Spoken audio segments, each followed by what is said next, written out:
Okay,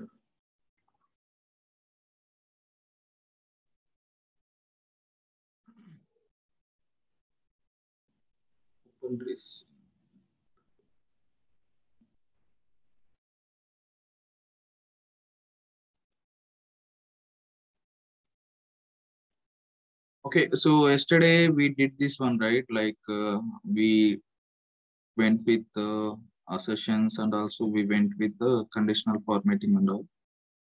so ఈ రోజు error handling అనేది మామూలుగా మేము డిస్కస్ చేసుకున్నాం కదండి. Error handling is nothing but there is nothing. ఒక్కొక్క రిక్వెస్ట్ లో పెట్టాలని ప్రత్యేకంగా లేదండి. ఈ థ్రెడ్ గ్రూప్ సంబంధించింది ఇది. ప్రత్యేకంగా రిక్వెస్ట్ లెవెల్లో నువ్వు పెట్టాలి అంటే, ఓకే, రిక్వెస్ట్ లెవెల్లో పెట్టాలి అంటే we already discussed about controller called if controller. If controller ఉంది చూసారా? సో యాడ్ లో లాజికల్ కంట్రోలర్స్ లో ఇఫ్ కంట్రోలర్ ఇది కూడా డిస్కస్ చేసాం మనం. Okay, basically what it is doing, ఏం చేస్తుందిరా ఇది అంటే ఇఫ్ కండిషన్ యూస్ చేస్తున్నాం అండి. ఇక్కడ మీరు మామూలుగా అయితే ఎక్స్ప్రెషన్ ఏదో ఒకటి రాయాలి. ఓకే, ఎక్స్ప్రెషన్ ఏదో ఒకటి రాయాలి. ఐ మీన్ లైక్ మీరు ఏదైనా కండిషనల్ గా ఏదైనా చెక్ చేయాలి అనుకుంటే అది మీరు కాపీ పేస్ట్ చేసుకుని రాసుకోవచ్చు. కానీ డిఫాల్ట్ గా మీరు ఈ రిక్వెస్ట్ శాంపిల్ ఏదైనా ఫెయిల్ అయితే నెక్స్ట్ దానికి వెళ్ళకు అనే కండిషన్స్ లో రాసుకోవాలి అంటే కంట్రోలర్ లో ఇఫ్ కంట్రోలర్ లో ఆటోమేటిక్ గా వాళ్ళు ఒక ఆప్షన్ డిఫాల్ట్ గా ఇచ్చేసి ఉంటాడు. ఏంటి? Can be used to test if last sampler was successful.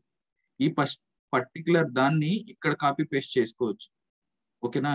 అంటే ఈ ఎక్స్ప్రెషన్ ఏం చేస్తుందంటే ఎగ్జాక్ట్ గా, ఓకేనా, ఈ రిక్వెస్ట్ ఉంది కదా, ఈ రిక్వెస్ట్ పాస్ అయితే 15th అప్పుడు మాత్రమే 16th కి తీసుకుని వెళ్తుంది, లేకుంటే ఇక్కడే ఆగిపోతుంది. ఓకేనా? సో ఈ విధంగా చేయడానికి ఇఫ్ కంట్రోలర్ అనేది యూజ్ అవుతుంది. ఓకేనా? సో ఇప్పుడు నేను క్లిక్ చేయగానే ఇక్కడికి వచ్చింది చూసారా? సో దీన్ని రెగ్యులర్ ఎక్స్ప్రెషన్ అంటారు అనమాట. సో ఇక్కడ ఏమన్నాడు? Expression must evaluate true or false. True or false conditions లాంటివి. ఇఫ్ కండిషన్స్ లో ఏం చేస్తాం అండి? ట్రూ ఫాల్సే కదా చెక్ చేసేది. ఇఫ్ ఇదైతే ఇలా వెళ్ళు, నో అయితే ఇలా వెళ్ళు అనేదే కదా ఇఫ్ లో చూసుకునేది. సో ఆ మస్ట్ ట్రూ అండ్ ఫాల్స్ యొక్క కండిషన్ ఏంటో ఆ ఎక్స్ప్రెషన్ రూపంలో రాయి అంటున్నారు. ఇక్కడ మేము ఏం రాసాము? జే మీటర్ థ్రెడ్ అంటే ఈ థ్రెడ్ లాస్ట్ శాంపిల్, థ్రెడ్ లోని లాస్ట్ శాంపిల్ అంటే ప్రీవియస్ శాంపిల్ అని ఇక్కడ ఉద్దేశం. ఓకే, ప్రీవియస్ శాంపిల్ ఇక్కడ పెట్టున్నాం అంటే, ఓకే, ఈ శాంపిల్ ప్రీవియస్ శాంపిల్ కానీ ఓకే అయితే 15th ఓకే అయితే 16th వెళ్ళు అని పెట్టుకోవడానికి ఇది యూజ్ అవుతుంది. ఓకే, అందులోనూ మళ్ళీ ఇది ఏ థ్రెడ్ గ్రూప్ అండర్ లో ఉందా రిక్వెస్ట్ అండర్ లో ఉందా చెక్ చేసుకోవాలి. ఓకే, మనం థ్రెడ్ గ్రూప్ అండర్ లో పెట్టి ఇలా శాంపిల్ ఓకే అనేది ఇక్కడ పెట్టుకుంటే, ఇప్పుడు నేను దీన్ని అవుట్ సైడ్ ఉంది కదా ఈ ట్రాన్సాక్షన్, దేని అండర్ లో ఉందండి? థ్రెడ్ గ్రూప్ అండర్ లో ఉంది కదా. ఇక్కడ చూడండి, లైన్ చూడండి, థ్రెడ్ గ్రూప్ అండర్ లో ఉంది కదా. సో ఈ రిక్వెస్ట్ నేను దీంట్లోకి మూవ్ చేస్తున్నాను. ఓకే, నవ్వు ఇప్పుడు ఏం చేస్తుందిరా ఇది అంటే, ఓకే, ఫస్ట్ రాగానే ఈ రిక్వెస్ట్ ని పాస్ చేయడానికి ట్రై చేస్తుంది. ఇది కానీ ఫెయిల్ అయితే ఈ రిక్వెస్ట్ కి పోదు. ఓకే, అర్థమైందా? సేమ్ అలాగే దీన్ని కూడా ఇంక్లూడ్ చేయాలి అనుకుంటే ఈ ఇఫ్ కంట్రోలర్ లో కాదు, ఇక్కడ మళ్ళీ ఇంకో కంట్రోలర్ యాడ్ చేసుకోనండి. ఓకే, ఇంకో కంట్రోలర్ యాడ్ చేసుకోనండి. ఈ రిక్వెస్ట్ దీనిలోకి వెళ్తుంది. అలా ప్రతిది కూడా డిపెండెన్సీగా పెట్టాలి అనుకున్నారు అంటే మీరు we need to do like this. అర్థమైందా? అంటే ఇది పాస్ అయితే గానీ ఇది పాస్ అవ్వదు, ఇది పాస్ అయితే గానీ ఇది పాస్ అవ్వదు. ఇలాంటి కండిషనల్ టైప్ లో రాసుకోవడానికి మన కంట్రోలర్ లో ఇఫ్ కంట్రోలర్ అనేది యూజ్ అవుతుంది. ఓకేనా? సో బేసికల్ గా it is controlling the request actually. Okay, control చేయడానికి యూజ్ చేస్తున్నాం అనమాట ఇక్కడ. ఓకే, ఇది అర్థమైందా అండి? ఇఫ్ కండిషన్ ఇఫ్ కంట్రోలర్ ఎందుకు యూజ్ అవుతున్నాయి అనేది, ఇఫ్ కంట్రోలర్ ఎందుకు యూజ్ అవుతుందో అర్థమైందా? సో హియర్ కండిషనల్ బేసిస్ లో మనం రాస్తున్నాం. ఓకే, ఏమని రాస్తున్నాం? ఫస్ట్ ఈ రిక్వెస్ట్ అంటే ఈవెన్ ఈ ట్రాన్సాక్షన్ జరిగితే గానీ ఈ ట్రాన్సాక్షన్ కి వెళ్ళకు అని చెప్తున్నాం ఈ కంట్రోలర్ ద్వారా. ఓకే, ఎగ్జాంపుల్ గా మీకు చేసి చూపిస్తాను చూడండి. ఫర్ ఎగ్జాంపుల్ ఇక్కడ రన్ చేసాం అనుకోండి,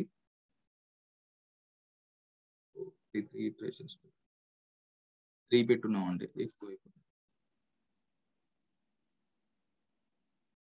Now I am running. Okay,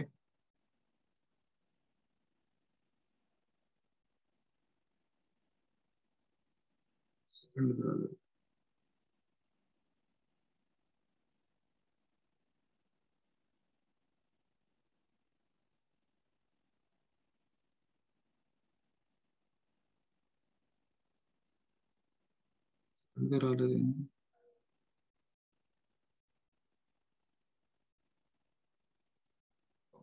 request fail అయినా చూద్దాం.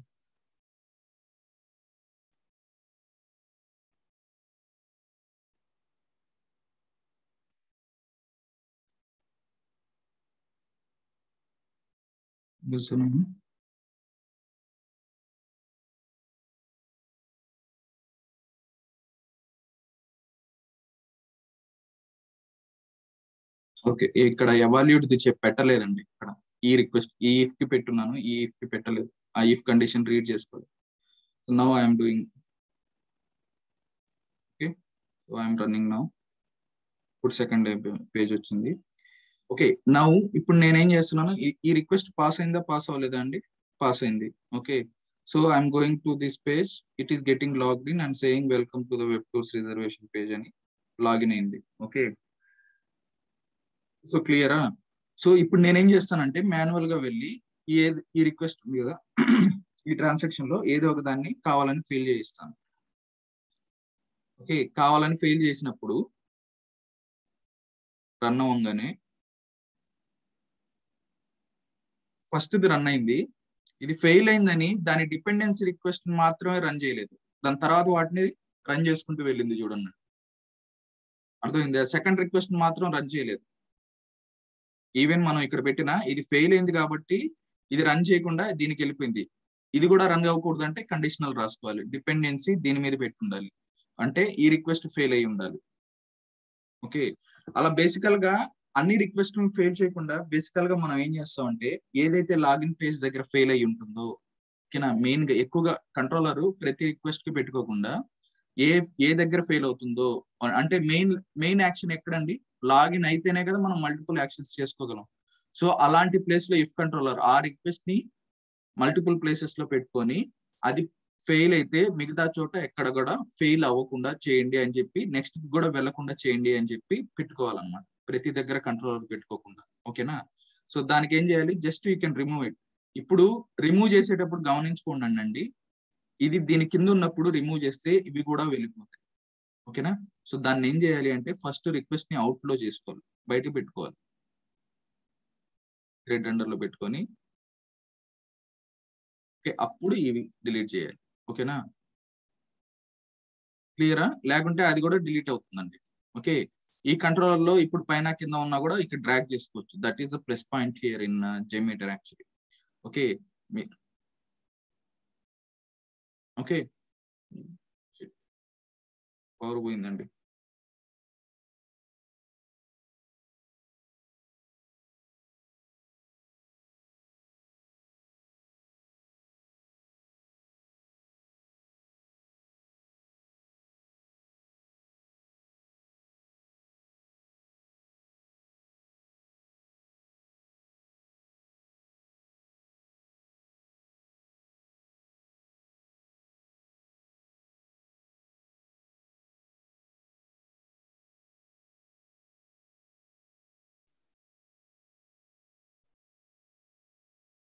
సారీ, పవర్ పోయిందండి ఈ మీడియాలో, నో ప్రాబ్లం. ఓకే, సో బేసికల్ గా ఓకే, సో ఇలా పెట్టుకున్న తర్వాత డిలీట్ చేసేటప్పుడు జాగ్రత్తగా డిలీట్ చేయండి. మళ్ళీ ఒకసారి రిక్వెస్ట్లు కానీ వెళ్ళిపోతే రిక్వెస్ట్లు మళ్ళీ రికార్డ్ చేసుకోవడం, అదే ప్లేస్ లో పెట్టడం కొంచెం కష్టం అవుతుంది. ఓకే, సో దీని అండర్ లో ఉన్నప్పుడు ఎప్పుడు కూడా ఓకే, దీని అండర్ లో ఉన్నాయి కదా, దేని అండర్ లో కూడా ఏ రిక్వెస్ట్ దేని అండర్ లో ఉంది, ఏది రిమూవ్ చేయబోతున్నారు అనేది మైండ్ లో పెట్టుకొని ఎగ్జాక్ట్ గా అలా రిమూవ్ చేస్తూ ఉన్నానండి. ఓకే, ఇప్పుడు నేనేం చెప్తున్నానంటే welcome page normal launch page కాబట్టి దానికి అంత కండిషన్ అవసరం లేదు. హోమ్ పేజ్ అనేది మెయిన్ గా మీరు లాగిన్ చేసే పేజ్ కాబట్టి ఈ పేజ్ దగ్గర మీరు కానీ ఖచ్చితంగా ఇది పాస్ అయితేనే మిగతా రిక్వెస్ట్ పాస్ అవ్వాలి అన్నట్టుగా పెట్టుకుంటే దాన్ని నెక్స్ట్ రిక్వెస్ట్ పాస్ అవ్వకుండా చేస్తుంది అనమాట. ఓకే, అర్థమైందా? ఈ రిక్వెస్ట్లకి అవసరమా అవసరం లేదా అంటే ఇది పాస్ లాంచ్ అయితే లాంచ్ పేజ్ ఎవరైనా నార్మల్ గా లాగిన్ అయిపోతారు. అక్కడ కండిషనల్ యూస్ చేసే అంతగా ఏం లేదు. కానీ లాగిన్ చేసే దగ్గర యూజర్ నేమ్ పాస్వర్డ్ పెట్టినప్పుడు లాగిన్ అయితేనే లోపలికి నువ్వు నెక్స్ట్ రిక్వెస్ట్ కి వెళ్ళాలి, లేకుంటే వెళ్ళి ఏం ప్రయోజనం? ఓకేనా? అలాంటప్పుడు మాత్రమే ఇఫ్ కండిషన్స్ యూస్ చేస్తారు. So if will be useful for that one. ఓకేనా? సో అలా ఇప్పుడు ఈ రిక్వెస్ట్ పాస్ అయితే గానీ అది ముందకెళ్ళదు. ఓకే, P1 కాదు, PL. సో ఇది ఇఫ్ కంట్రోలర్ యొక్క ఇది. సో మోస్ట్లీ స్క్రిప్ట్ యొక్క ఎన్హాన్స్మెంట్స్ అయిపోయాయండి. ఓకే, స్క్రిప్ట్ యొక్క ఎన్హాన్స్మెంట్స్ అయిపోయాయి. ఏమేం చేసామంటే మనం కొరిలేషన్ చేసామా, పారామీటరైజేషన్ చేసామా, ఓకేనా? దాని తర్వాత ఇంకేం చేసాం? Error handling. ఎర్రర్ హ్యాండ్లింగ్ అంటే ఎలా చేసామండి? ఇక్కడ ఎర్రర్ హ్యాండ్లింగ్ ఎలా చేసాం? టెస్ట్ చెక్ పెట్టాము అసర్షన్స్ ద్వారా. ఎర్రర్ హ్యాండ్లింగ్ ఎలా చేసామండి? ఇక్కడ ఎర్రర్ హ్యాండ్లింగ్ పర్టికులర్ గా ఇక్కడ లైక్ కోడ్ రూపంలో రాయాలని అవసరం లేదు. బేసికల్ గా ఒక థ్రెడ్ కి సంబంధించిన ఫెయిల్యూర్ ఇది, ఒక థ్రెడ్ కి సంబంధించి ఇది ఒకవేళ ఫెయిల్ అయితే నెక్స్ట్ ఇటరేషన్ కి వెళ్ళు, లేకుంటే నెక్స్ట్ లూప్ కి వెళ్ళు అని దీని ద్వారా చేస్తారండి. ఓకేనా? స్టార్ట్ థ్రెడ్ లూప్ అంటే ఈ ఇటరేషన్ వదిలే ఫెయిల్ అయితే ఒకవేళ శాంపిల్ ఎర్రర్ అంటే ఏదైనా శాంపిల్, ఇవి శాంపిల్స్. ఓకే, ఈ శాంపిల్ లో ఏదైనా ఒకటి ఎర్రర్ చూపిస్తే నెక్స్ట్ లూప్ కి వెళ్ళిపో అని చెప్పడం ఇది. ఓకేనా? దాని తర్వాత ఇది ఈ థ్రెడ్ నే స్టాప్ చేసే అని చెప్పడానికి ఇది, టెస్ట్ నే స్టాప్ చేయడానికి ఇది, ఎగ్జాక్ట్ గా ఎక్కడుందో అక్కడికే టెస్ట్ స్టాప్ చేసి అని చెప్పడానికి ఇది. స్టాప్ టెస్ట్ అంటే 4th దగ్గర ఉంది అనుకోండి, 5, 6 కంప్లీట్ చేసి స్టాప్ అవుతుంది టెస్ట్. స్టాప్ టెస్ట్ నౌ అంటే 4th దగ్గర ఉంటే 4th దగ్గరికి ఆగిపోద్ది, 5, 6, 7 కూడా చేయదు. సో ఇలా ఎర్రర్ హ్యాండ్లింగ్ అనేది మనం ఇక్కడి నుంచే చేసేస్తాం. Action to be taken care after A sample error అనే దాని ద్వారానే చేసేస్తాం అనమాట. పర్టికులర్ గా రిక్వెస్ట్ లెవెల్లో కండిషనల్ బేసిస్ లో ఇది పాస్ అయితేనే నెక్స్ట్ రిక్వెస్ట్ కి వెళ్ళు అని చేయాలి అంటే ఇఫ్ కంట్రోలర్ యూజ్ చేసి ఇఫ్ కంట్రోలర్ లో లాస్ట్ శాంపిల్ పాస్ అయితే గానీ నెక్స్ట్ శాంపిల్ కి వెళ్ళలేమని ఆ పర్టికులర్ ట్రాన్సాక్షన్ దగ్గర పెట్టుకుంటాం. ట్రాన్సాక్షన్ పాస్ అయితేనే నెక్స్ట్ ట్రాన్సాక్షన్ కి వెళ్ళు అని చెప్పడానికి.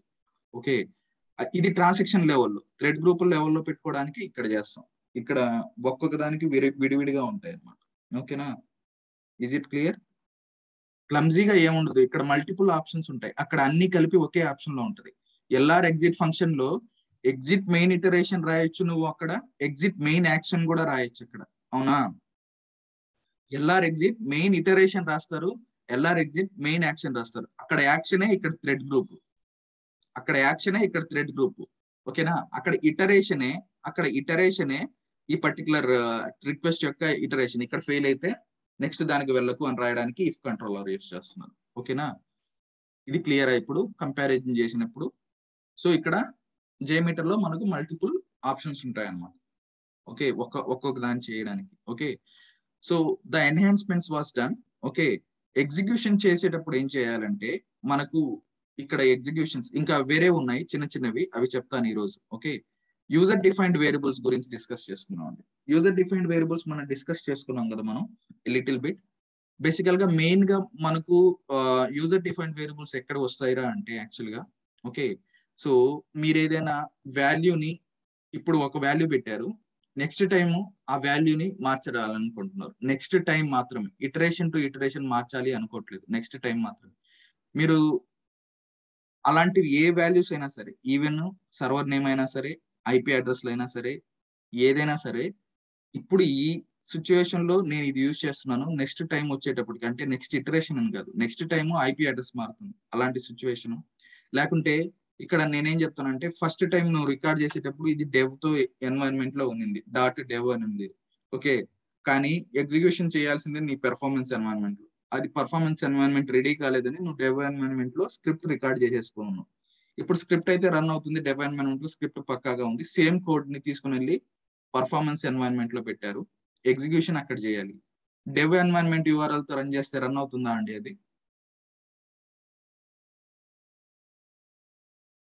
రన్ కాదు సార్, మనం చేసే పెర్ఫార్మెన్స్ పెట్టాలి, అందుకే వేరియబుల్స్ యూజ్ చేస్తాం. పెట్టాలి. ఇప్పుడు ప్రతి ఒక్క రిక్వెస్ట్ లో వెళ్ళి నేను మార్చాలి అంటే కుదరదు కదా.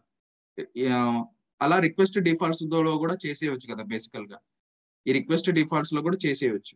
ఓకే, అలా ఆ రిక్వెస్ట్ డిఫాల్ట్స్ లో చేసుకోవడానికి, ఓకేనా, రిక్వెస్ట్ డిఫాల్ట్స్ లో చేసుకోకుండా లేనటివి ఏదైనా ఉంటే, రిక్వెస్ట్ డిఫాల్ట్స్ లో చేసుకున్నటివి ఏదైనా ఉంటే అప్పుడు ఇలా కూడా చేసుకోవచ్చు అంటున్నాను. ఇక్కడ ఏమంటారు, ఇక్కడ పర్ఫ్ అని మార్చిస్తే అన్ని చోట్ల మారుతుంది. రిక్వెస్ట్ డిఫాల్ట్స్ కూడా అలాగే వచ్చేస్తుంది. కానీ ఓకే ఓకే సో కానీ ఇదేంటంటే పారామీటరైజేషన్ ఎలా చేస్తావు, డాలర్ లాగా ఎలా వేరియబుల్ ని రీడ్ చేస్తావు.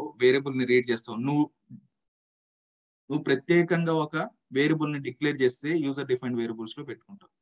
సో ఇంకా మీకు క్లియర్ గా రావాలి అంటే ఫర్ ఎగ్జాంపుల్ ఓకే ఇక్కడ హెచ్టిటిపి రిక్వెస్ట్ డిఫాల్ట్స్ ఉంది కదా. ఓకే ఇది నేను రిమూవ్ చేసేసి ఓకే నేను యూజర్ డిఫైన్డ్ వేరియబుల్స్ లో దాన్ని పెట్టి దానికి ఒక వేరియబుల్ నేమ్ ఇచ్చాను. ఆ రిక్వెస్ట్ డిఫాల్ట్స్ లో నేను ఏం చేస్తానంటే ఇప్పుడు $IP ఓకే ఇది పెడితే ఇప్పుడు ఏం జరుగుతుందో చూడండి.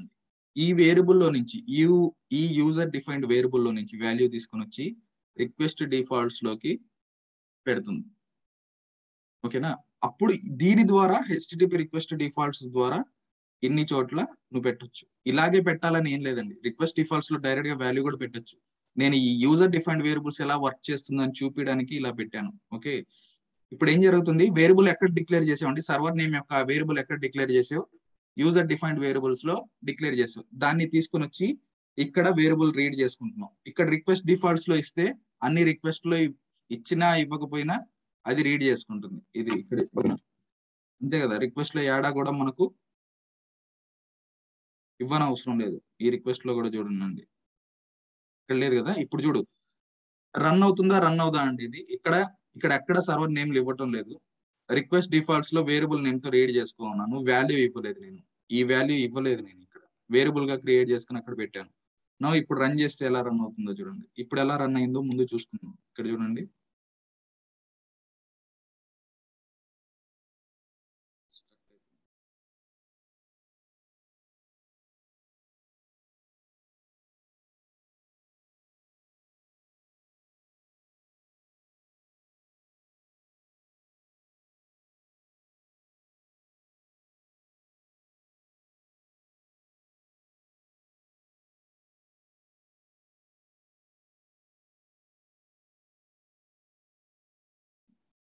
ప్రాబ్లం క్రియేట్ చేస్తాను. జావా ఫెయిల్ అవుతుంది, ఎందుకో తెలియదు. జావా ఫెయిల్ అయినప్పుడు స్టక్ అయిపోతుంది.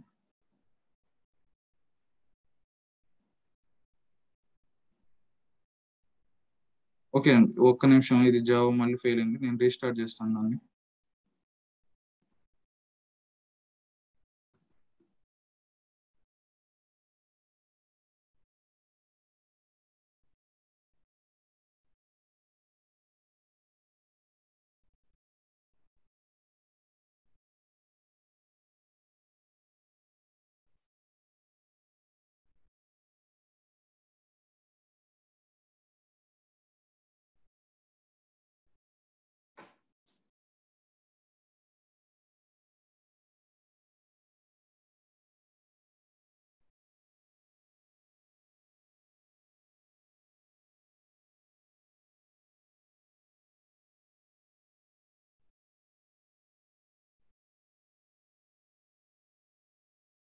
బ్యాక్గ్రౌండ్ లో ఎన్ని రన్ అవుతున్నాయి ఇందులో.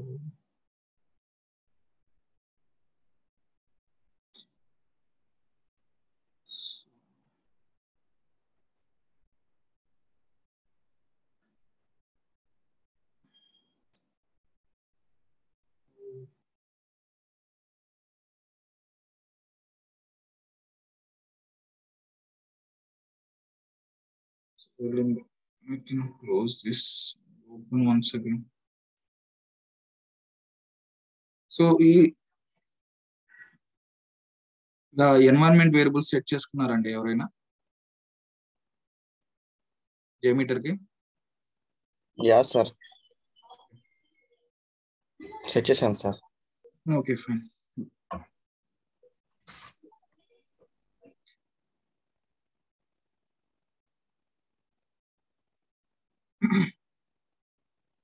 నథింగ్ బట్ ఎడిట్ ఎన్విరాన్మెంట్ కదా సార్. ఎడిట్ ఎన్విరాన్మెంట్ చేసి ఇక్కడ పాత్ లో కాపీ పేస్ట్ చేయాలి.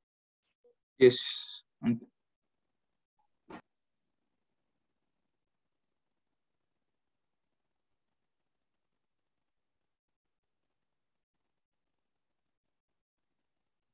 and last 5:27.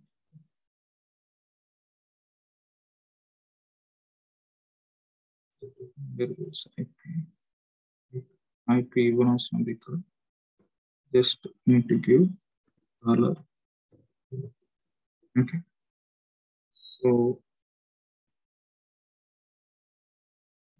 savings alone. Remove.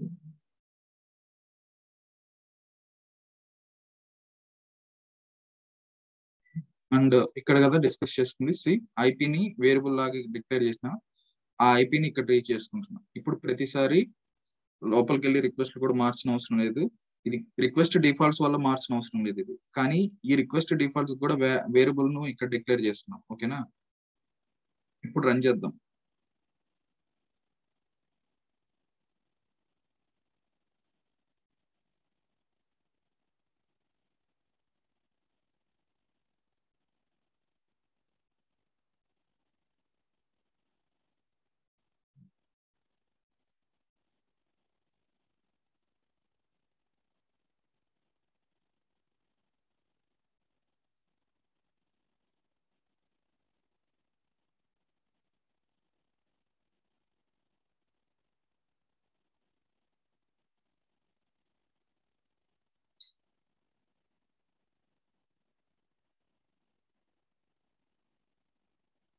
ఒకసారి ఫెయిల్ అయితే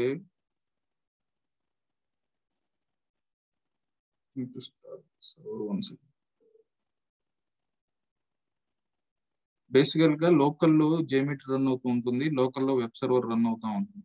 సో అది బర్డెన్ ఎక్కువైపోతుంది. జావా ఫెయిల్ అయిందంటే ఇది కూడా పోతుంది.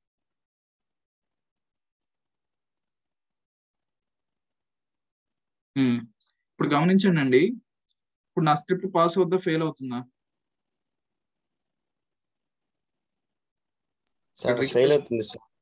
ఇక్కడ రిక్వెస్ట్ లో ఏమి ఇచ్చినారు చూడండి, 5 ఇచ్చినారు. కానీ మన సర్వర్ స్టార్ట్ అయ్యేటప్పుడు ఏమి ఇచ్చింది మనకు?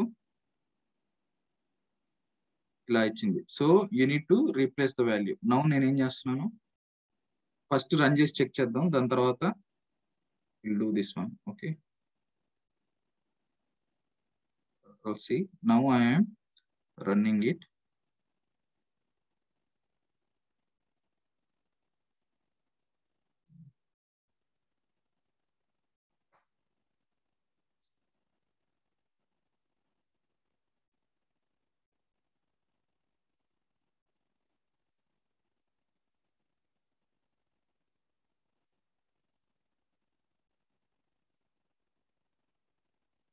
మనం ఏదైనా ఇక్కడ రిక్వెస్ట్ లో wrong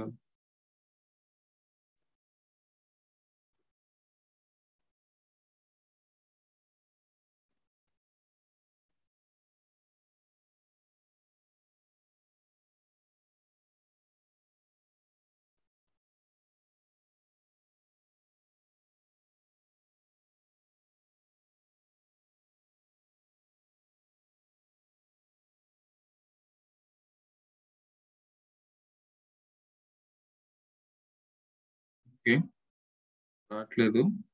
Stop. We'll check it now with this.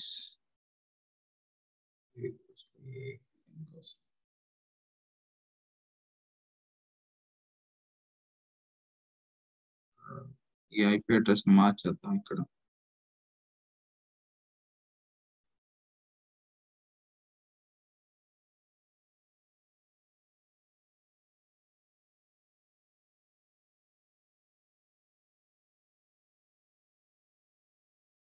అది ఆ ఐపీ ఉండడం వల్ల రాలేదండి. Just we changed it and it is coming. ఐపీలో వెళ్ళి చూస్తే so it is replaced here. Okay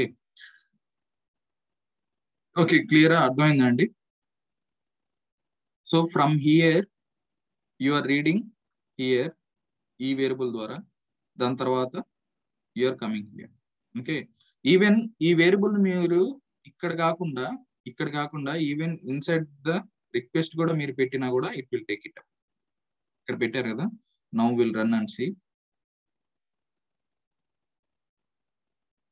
so variable declaration అక్కడ ఇచ్చి రిక్వెస్ట్ డిఫాల్ట్స్ లో పెట్టకపోయినా కూడా ఓకే, ఐపీ అడ్రస్ అయితే వచ్చింది చూడండి. ఈ రిక్వెస్ట్ లోనే కదా ఐపీ అడ్రస్ పెట్టింది 15th లో. So user defined variables are the variables which are defined by us, and ఎక్కడైనా మనం యూస్ చేసుకోవాలి అనుకుంటే it will be helpful for us. Okay, so అది user defined variables. Coming to the another section. Okay, so basically think times అనేవి మనము అక్కడ దేని ద్వారా యూజ్ చేస్తాం, LR_, think_, టైం లాగా పెడతాం కదా. సో పేసింగ్ టైం అనేది పేసింగ్ ఆప్షన్స్ డైరెక్ట్ గా ఉంటాయి. ఓకే, సో బేసికల్ గా మనము ఇక్కడ 2 ways లో చేయొచ్చండి థింక్ టైమ్స్ పెట్టడం అనేది. అక్కడ LR_, think_, టైం ఫంక్షన్ కాకుండా ఇంకేంది పెట్టలేము మేము. ఓకే, కానీ we have multiple options in JMeter. Okay, coming to this here, right click, add. Okay, బేసికల్ గా think time mostly constant timer ఉంటుంది చూసారా. నేను చెప్పాను కదా కాన్స్టెంట్ గా ఒక టైం తీసుకుంటారు అని చెప్పి, మామూలుగా అక్కడ ఒక 5 seconds అలా. సో అలా ఇక్కడ కాన్స్టెంట్ టైమర్ అనేది యూజ్ అవుతుందండి. సో ఈ కాన్స్టెంట్ టైమర్ ఎన్ని సెకండ్స్ పెడతామండి ఇక్కడ? ఇది ఇక్కడ తీసుకునేదంతా మిల్లీ సెకండ్స్ అండి, milli seconds. Okay, milli seconds. ఒక సెకండ్ కి ఎన్ని మిల్లీ సెకండ్స్ అండి? ఒక సెకండ్ కి ఎన్ని మిల్లీ సెకండ్స్? 1000 మిల్లీ అంటే 1000. ఓకే, 5000 మిల్లీ సెకండ్స్ అండి. ఓకే, 5000 అంటే 5 seconds ఇది. ఓకేనా, సో ఇక్కడ అంతా మిల్లీ సెకండ్స్ లో తీసుకుంటుందండి. ఈవెన్ నీకు రిపోర్ట్ వచ్చేటప్పుడు కూడా మిల్లీ సెకండ్స్ లో వస్తుంది, సెకండ్స్ లో రాదు JMeter లో. ఓకే, అక్కడ మీకు సెపరేట్ గా డిఫైన్ చేసి ఉంటారు మిల్లీ సెకండ్స్ ఏవి అని. So that you can able to understand. Now ఇప్పుడు చూడండి, నేను 5 seconds పెట్టాను కదా. Now I'm running it. Okay, ఈ రిక్వెస్ట్ తర్వాత ఒక 5 seconds వెయిట్ చేసి రన్ చేయాలని చెప్పి.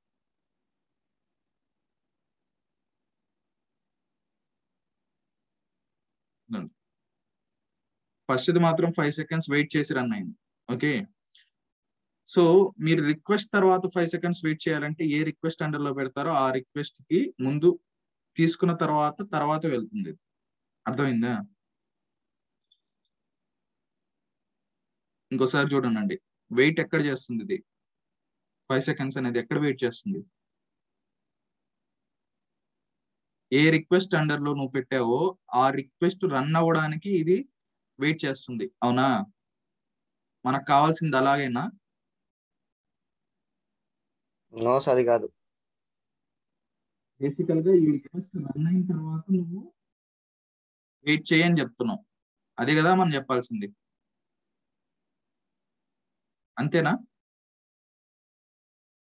Yeah sir. Yeah, first request run అయిన తర్వాత వెయిట్ చేసి తర్వాత సెకండ్ రిక్వెస్ట్ రావాలి. 5 seconds వెయిట్ చేసింది, ఫస్ట్ రిక్వెస్ట్ రన్ చేసిన తర్వాత 5 seconds వెయిట్ చేసిన తర్వాత అది రన్ అవ్వాలి. రన్ అయింది తర్వాత మిగతావన్నీ నార్మల్ గా, ఎందుకంటే వాటికి కండిషన్ కంట్రోల్. ఓకే, ఇప్పుడు మీరు గమనించారంటే నాకు కావాల్సింది ఇలా, దీనికోసం వెయిట్ చేయట్లేదు, ఇక్కడి నుంచి ఇక్కడికి పెట్టుకుంటారు, దాని తర్వాత లాస్ట్ లో కాన్స్టెంట్ టైమర్ పెడతారు. దీంట్లో ఈ రిక్వెస్ట్ లో కాన్స్టెంట్ టైమర్ పెడతారు. మామూలుగా లోడ్ రన్నర్ లో లాస్ట్ రిక్వెస్ట్ తర్వాత థింక్ టైం పెట్టాం, కానీ ఇక్కడ అది 5 seconds వెయిట్ చేయాలి అంటే అక్కడ పెడతాం. అక్కడ పేసింగ్ టైమ్ లో అయినా యూస్ చేసుకోవచ్చు. ఓకేనా? ఇలా కాన్స్టెంట్ టైమర్ ద్వారా కాన్స్టెంట్ గా ఒక వాల్యూని ఇదే కాపీ చేసుకొని ఇక్కడ సింపుల్ గా అన్ని చోట్ల ఇచ్చుకుంటే అన్ని చోట్ల అలాగే వచ్చేస్తుందండి. You know need to declare anywhere like this. మీరు ఇక్కడ Ctrl+C చేసుకొని Ctrl+V కొట్టేస్తే ప్రతి ఒక్క రిక్వెస్ట్ అండర్ లో అది జాయిన్ అయిపోతుంది. ఓకేనా? So it will be easy here. Okay, constant timer ప్రతి దగ్గర కాన్స్టెంట్ గా 5 seconds తీసుకొని పెట్టడం. Okay, so clear. అన్ని చోట్ల 5 seconds వచ్చింది. కాన్స్టెంట్ గా థింక్ టైం అనేది 5 seconds గా వెయిట్ చేస్తుంది. ఓకేనా? That is one option. Okay, ఇప్పుడు ఇంకో ఆప్షన్ ఉంది. సో మెయిన్ గా ఇప్పుడు నవేడేస్ యాక్చువల్ గా ఈ ఆప్షన్ ఎక్కువగా యూటిలైజ్ చేస్తూ ఉన్నారు. మెయిన్ గా థింక్ టైమ్స్ అలాంటివి ఏమైనా రెప్లికేట్ చేయాలి అంటే unit to use constant timer. Previously now we have a sampler రూపంలోనే ఇచ్చేసారు ఒకటి. ఓకేనా? అది ఎలాగనేది నేను చూస్తాను చూడండి. ఇప్పుడు ఇంకోటి కూడా, ఫర్ ఎగ్జాంపుల్ ఇక్కడ నువ్వు 5 seconds పెట్టి రన్ చేసావు. 5 seconds పెడతా ఉంటే నీకు రిక్వెస్ట్లు ఎక్కువగా వస్తున్నాయి. ఓకేనా, నాకు అన్ని రిక్వెస్ట్లు కాదు, కొంచెం తగ్గేయాలి అనుకున్నాను. నువ్వు ఇప్పుడు నేను 7,000 చేయాలి అనుకుంటున్నాను. నువ్వు ఎలా చేస్తావండి? అన్ని చోట్ల వెళ్ళి చేయాల్సి వస్తుంది, అవునా? అన్ని చోట్ల వెళ్ళి చేయాల్సి వస్తుంది. Yes or no? Yes sir. దాన్ని అలా చేయకుండా ఉండాలి అంటే create a variable here, tell that tt think time and give the value here. Okay, ఇచ్చిన తర్వాత ఈ రిక్వెస్ట్ అండర్ లోకి వెళ్ళి డిఫాల్ట్ గా ఈ 5,000 బదులు $tt. tt అంటే థింక్ టైం. ఇక్కడ tt అనే ఇవ్వాలని ఏం లేదండి, నేను జస్ట్ వేరియబుల్ అలా డిక్లేర్ చేశాను, చిన్నగా ఉండాలని అంతే. ఓకే, మీరు ఇవన్నీ రిమూవ్ చేసుకొని, ఇక్కడ చాలా ఈజీ ప్రాసెస్ ఉంటుందండి. ఇవన్నీ రిమూవ్ చేసుకొని, సో రిమూవ్ చేస్తే రిమూవ్ చేయి, లేకుంటే అన్ని చోట్ల వేరియబుల్ మార్చాలనుకుంటే మార్చుకో. ఇక్కడ కంట్రోల్ వి. నేను ఇలా చేస్తున్నాను ఈజీగా ఉండడానికి. ప్రతి ఒక్క దానికి ప్రతి ఒక్క రిక్వెస్ట్ ఇక్కడ పెట్టాను. సో ఇప్పుడు నువ్వు ఎవ్రీ ప్లేస్ లో నీకు టీటీ వచ్చింది. నువ్వు ఇప్పుడు ఏదైనా నువ్వు చేంజ్ చేయాలి అంటే నువ్వు ఇక్కడ 7 seconds పెడితే ఇప్పుడు 7 seconds అయినా మారుతుంది. No need of going and giving each and every request ఇప్పుడు. ఓకే, సో అలా యూజర్ డిఫైన్డ్ వేరియబుల్స్ మనకు ఇక్కడ డైరెక్ట్ గా యూజ్ అవుతున్నాయి. ఇక్కడ రిక్వెస్ట్ డిఫాల్ట్స్ లో ఎక్కడైనా ఉందా అండి అది కాన్స్టెంట్ టైమర్ గా ఇవ్వడానికి? అన్ని చోట్ల ఒకటే ఇవ్వడానికి లేదు, ఇది రిక్వెస్ట్ లెవెల్లో మాత్రమే ఉంటుంది. HTTP రిక్వెస్ట్ డిఫాల్ట్స్ మాత్రమే. అలా కాకుండా వేరే దగ్గర ఎక్కడైనా టైమర్స్ లో యూజ్ చేయడానికి అది యూజ్ఫుల్ అవ్వదు. రిక్వెస్ట్ కి సంబంధించి ఈ రిక్వెస్ట్ లో నువ్వు ఈ ప్లేస్ లో ఏది పెట్టాలన్నా కూడా, డిఫాల్ట్ గా ఏది పెట్టాలన్నా కూడా you can define it here. Apart from this any values if you want to define, okay, you can't define as a global గా ఏది డిక్లేర్ చేయలేదు. యూజర్ డిఫైన్ ద్వారా నువ్వు ఇప్పుడు గ్లోబల్ గా డిక్లేర్ చేసావంటే, so you can use it here, you can use in request, you can use it anywhere actually. ఓకేనా, user defined variables అనేది టెస్ట్ ప్లాన్ అండర్ లో ఉంది చూడు, థ్రెడ్ గ్రూప్ అండర్ లో కాదు. యూజర్ డిఫైన్డ్ డిఫాల్ట్ గా టెస్ట్ ప్లాన్ ఎందుకు ఉంటుందంటే it is global declaration where you can use in this thread group. ఇంకో వేరే థ్రెడ్ గ్రూప్ లో పెట్టినా కూడా అక్కడికి వర్తిస్తుంది, అన్ని చోట్ల వర్తించగలదు user defined variables. Request defaults కూడా అన్ని చోట్ల వర్తిస్తుంది, కానీ రిక్వెస్ట్ లెవెల్లో మాత్రమే వర్తిస్తుంది. రిక్వెస్ట్ లెవెల్ ఈ పార్ట్ వర్క్ మాత్రమే చేయగలవు. వేరే ఏదైనా డిక్లేర్ చేయాలంటే, ఇక్కడ థింక్ టైం సంబంధించిన వాల్యూ ఏదైనా డిక్లేర్ చేయాలంటే డిక్లేర్ చేయలేవు. ఓకేనా, సో యూజర్ డిఫైన్డ్ వేరియబుల్స్ ఇప్పుడు డిక్లేర్ అయ్యాయి కదా. ఇప్పుడు if you want to change here as 2 seconds కూడా, ఓకే, డైరెక్ట్ గా మీరు ఇక్కడికి వెళ్ళి ఇక్కడ 2 అని మార్చేస్తే అన్ని చోట్ల డిఫాల్ట్ గా అది ప్లేస్ అవుతుంది. ఓకేనా, అర్థమైందా అండి? And one more thing, if you observe here, okay, ఈ రిక్వెస్ట్ లో, ఓకే, మనం రెస్పాన్స్ టైం చేసేటప్పుడు, ఓకేనా, రెస్పాన్స్ టైం చెక్ చేసేటప్పుడు ఇది అన్చెక్ చేసుకొని ఉండాలండి. ఇది మామూలుగా డిఫాల్ట్ గా అన్చెక్ లోనే ఉంటుంది. బై డిఫాల్ట్ మీరు ఏదైనా క్లిక్ చేసి ఉంటే దీనివల్ల జరిగే నష్టం ఏంటంటే, ఫర్ ఎగ్జాంపుల్ ఈ రిక్వెస్ట్ లో ముందు రన్ చేద్దాము. రన్ చేసిన తర్వాత ఒక్కొక్క ఈ యొక్క రెస్పాన్స్ టైమ్స్ చూసుకుందాం. ఓకే, ఫర్ ఎగ్జాంపుల్ ఈ రిక్వెస్ట్ యొక్క రెస్పాన్స్ టైం ఎంత ఉందండి? లోడ్ టైం ఎంత? 521 seconds. ఈ రిక్వెస్ట్ 453, ఈ రిక్వెస్ట్ 689, ఈ రిక్వెస్ట్ 191. ఓకే, గుర్తుంది కదా. పోనీ ఈ రిక్వెస్ట్ అండర్ లోనే చూసుకుందాం. 453 హోమ్ పేజీకి సంబంధించింది 453 అన్నాడు కదా. నేనేం చేస్తానంటే ఇక్కడికి వెళ్ళి, ఓకే, ఈ ఇంక్లూడ్ 453 మిల్లీ సెకండ్స్ లేకపోతే మిల్లీ సెకండ్స్ 0.4 అని 0.04 seconds అని అంటే milli seconds. Okay, 453 milli seconds కదా. ఇప్పుడు నేను ఏం చేస్తానంటే ఈ టైమర్ లో మరి అంతసేపు వెయిట్ చేయడం కష్టం కాబట్టి నేను జస్ట్ 7 ఉంటుంది, నేను 2 పెడతాను, అంటే 2 seconds అని. ఓకే, సో ఇప్పుడు ఏం జరుగుతుందంటే దీనికి వెళ్ళిన తర్వాత ఇది కానీ మీరు ఒకవేళ చెక్ బాక్స్ చెక్ చేసుకొని ఉంటే ఏం రాస్తున్నారండి ఇక్కడ? Include duration of timer and pre post processor in generated sample. అంటే నీకు ఇచ్చే రిజల్ట్ లో ఎంతసేపు టైమర్ వెయిట్ చేస్తావో దాన్ని, ప్రీ ప్రాసెసర్ పోస్ట్ ప్రాసెసర్ ఏదైనా ఇంక్లూడ్ చేసి ఉంటే దాన్ని అది ఎగ్జిక్యూట్ అవ్వడానికి ఎంత టైం పడుతుందో దాన్ని రెండింటిని ఇంక్లూడ్ చేయని ఈ చెక్ బాక్స్ ని నువ్వు చెక్ చేసినట్టు అనమాట.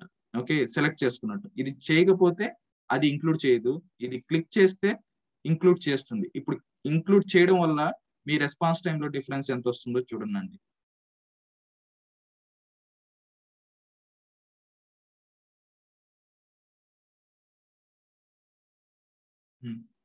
ఇక్కడ చూడండి ఎంత డిఫరెన్స్ వచ్చింది.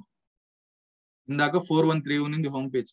ఇప్పుడు నువ్వు వెయిట్ చేసిన థింక్ టైం ప్రీ ప్రాసెసర్ కి ఆ రిక్వెస్ట్ ప్రాసెస్ చేయడానికి ప్రతి ఒక్క దానికి టైం తీసుకుంది.